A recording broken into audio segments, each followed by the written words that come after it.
Hey, this is Kraddy and you're watching HumbeeTV.com.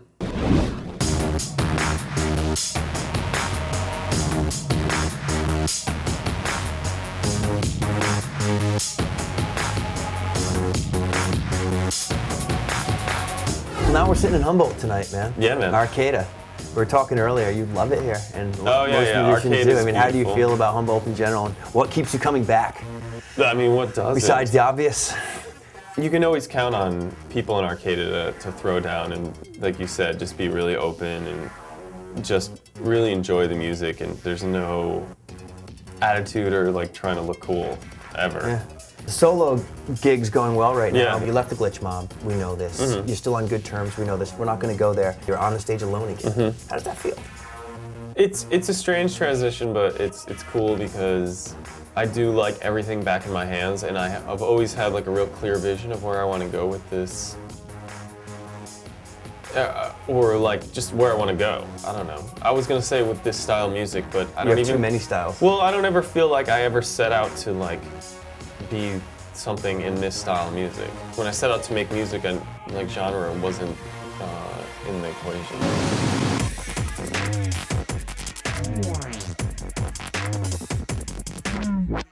I mean, looking at bands in your MySpace and doing the research, I mean, all sorts of hip-hop bands, rap bands. Phish is in one of your. Yeah, You know, I mean, I've it's a seen band you Phish respect. play more than I've ever seen any. I mean, just because. Right on, me too, me too. Did you grow up on the East Coast? Yeah, I grew up Oh. in New York. I was in Massachusetts in the 90s. Oh, So, okay. I mean, it took me Yeah. 6 years to do college because of those fuckers. I went to college in Delaware. You could see like 4 shows in a weekend or something. Wow, so you took the Phish influence. Well, Phish is like, the funny thing is the thing is, I'm not like a Grateful Dead fan, actually. All my friends dug Grateful Dead, I was always just like, It's a different style of music. That's yeah, what yeah, it I mean, takes- people takes a while compare to Phish and understand the that. Grateful Dead, but I just feel like, in the sense that they like approach in music in an experimental way, but to me, they're like so different. Absolutely. Phish, to me, like they just taught me about music to a certain degree. Like there's a voice to their music, and there's a very like push and pull and like Yeah, rising and tension falling. release. Yeah, exactly. I definitely think about this in my show, and I also think about this when I'm writing songs. The contraction and release, it's almost like really simple. The funny thing about the tension release is that it hits people on a level where they just can't help but like it. Phish was just, to me, was just like they were so deliberate about being like, I'm doing this, what are you gonna do?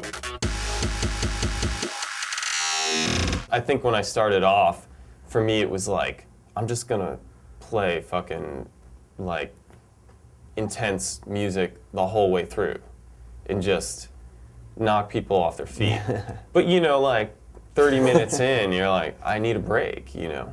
You decide when to switch that light on and off. Yeah, and exactly, and that's what about being a solo artist is that I do get to decide when it gets switched on and off, and it becomes like that's the art, is that you're like, this is my style, this is how I switch it on and off. And being with a group, I feel like my voice wasn't, you know, it's a group voice, it's not like.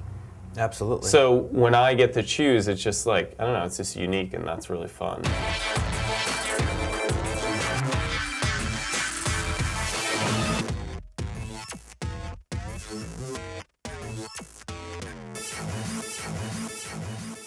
What's the work in progress? What's the plan?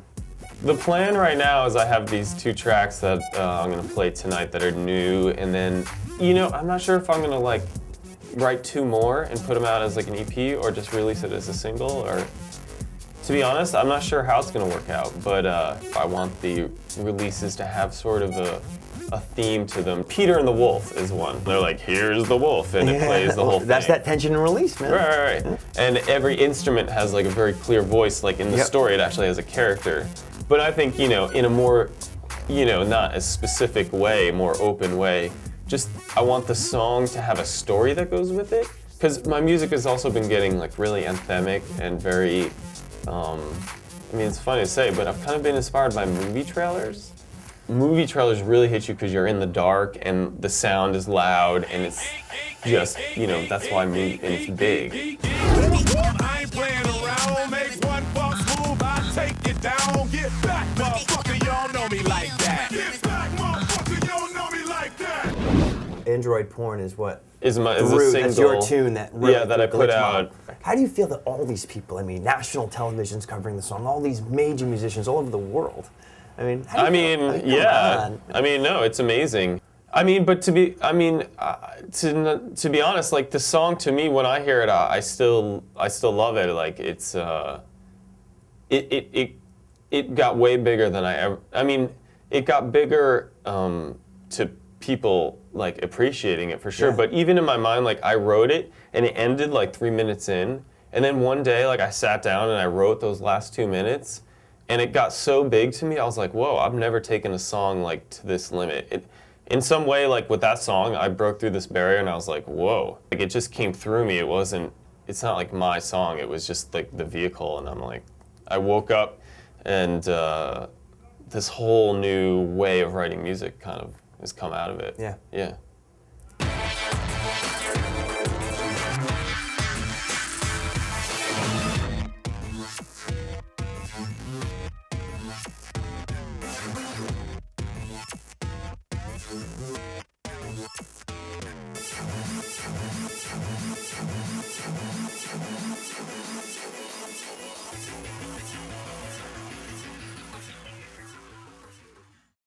I do surf all the time, for sure. Still? Down in Venice Beach? Oh yeah. I mean, I skate, but like, you know, I'm getting to the point where, I don't know, I have to wear like wrist guards and shit. I mean, I just feel like I have to.